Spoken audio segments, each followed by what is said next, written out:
Hey guys, this is Monkey Man, and today I want to share with you my deck tech for the Dark Magician Guild. Now, I'm pretty sure this is the core deck build that everyone should be trying to run, or something similar to, when using the cards from the new movie pack that was released. So, I'll be running 3 Dark Magician Girls, the key card of the deck, the cornerstone.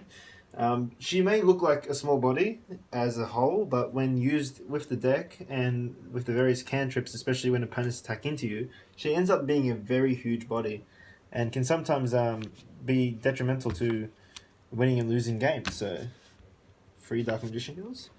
Now, the key card of the deck, the number 1 MVP, is the free Chocolate Magician Girl. So this is your tutor card. This is what allows you to get cards from your graveyard, Dark Magician Girl cards from the graveyard, spellcaster monsters from the graveyard, and put them back on the field. As well as being able to ditch one of your cards and draw a card for the card that you ditched. So this is a good way of getting your Dark Magician of Chaos into the graveyard to boost your Dark Magician Girl, and also trick summon your Dark Magician Girls into the field.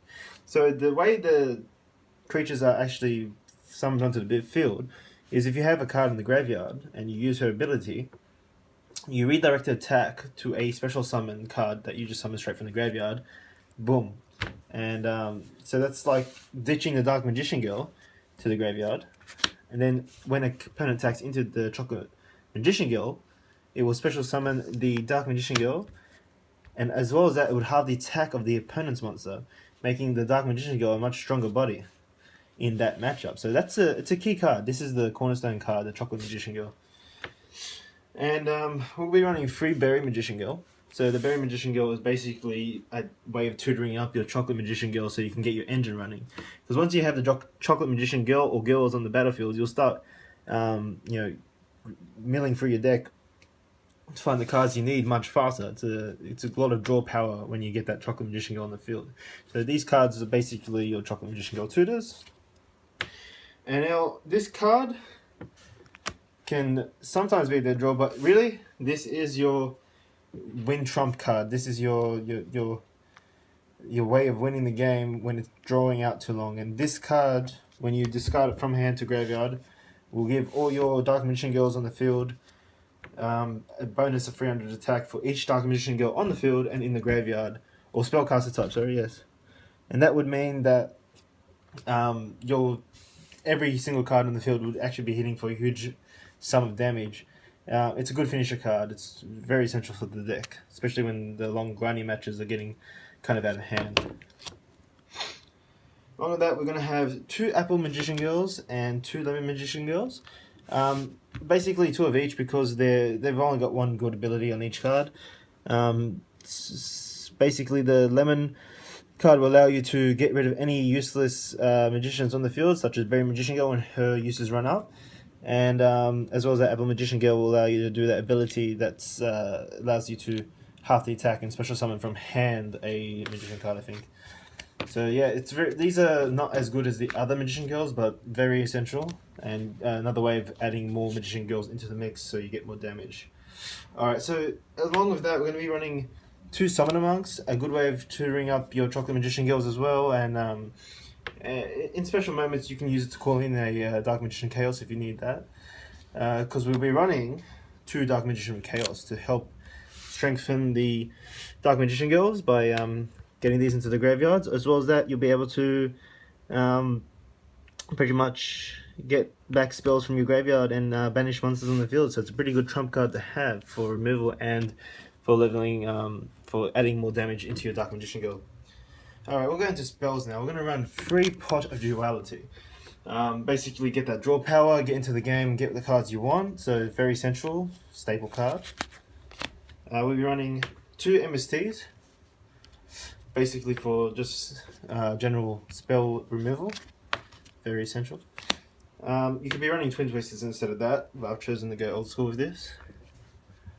Dark Magic Veil. So this is basically a way of special summoning your spell creatures from the graveyard or from your hand. So it's a good way of reviving creatures and getting another trump out of it.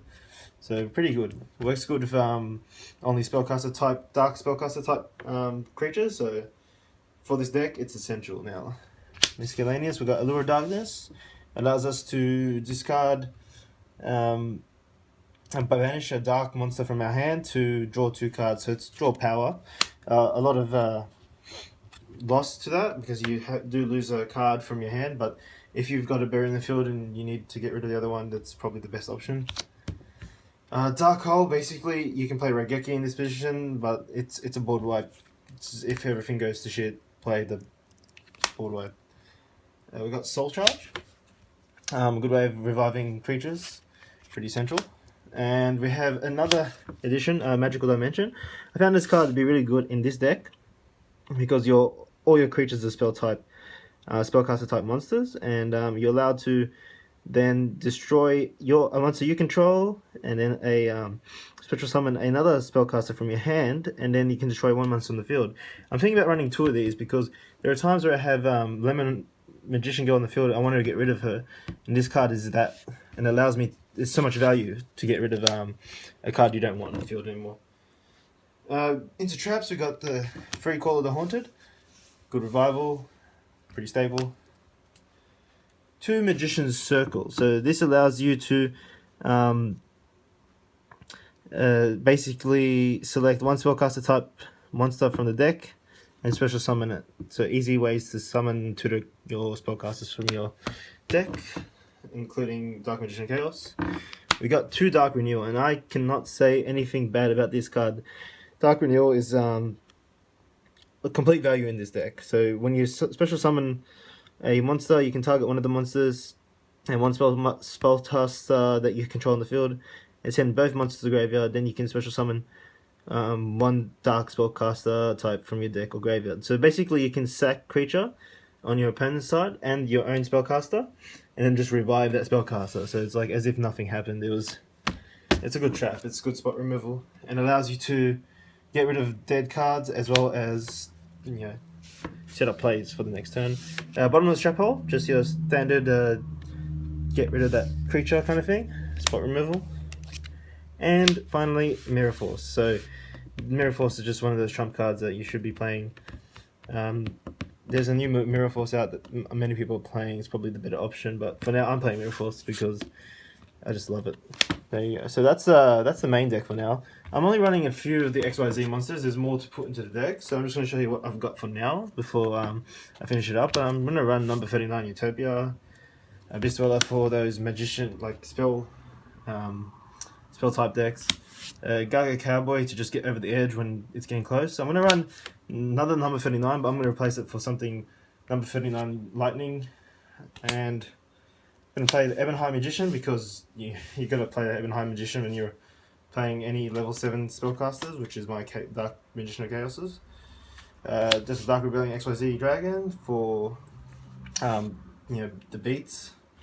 Performer Mage, Trapeze the Magician, and of course should be running 2 of these, but Norito the Moral Leader. So this is pretty much staple in any Dark Magician Girls deck. So that's my rendition on the Dark Magician Girls deck. I hope you guys enjoyed it, and if you have any comments or any advice on how I can better the deck or make it more viable in competitions, please comment them below. If you like the video, please thumbs up, and if you want to see more of these videos, subscribe. Thank you. This has been Monkey Man.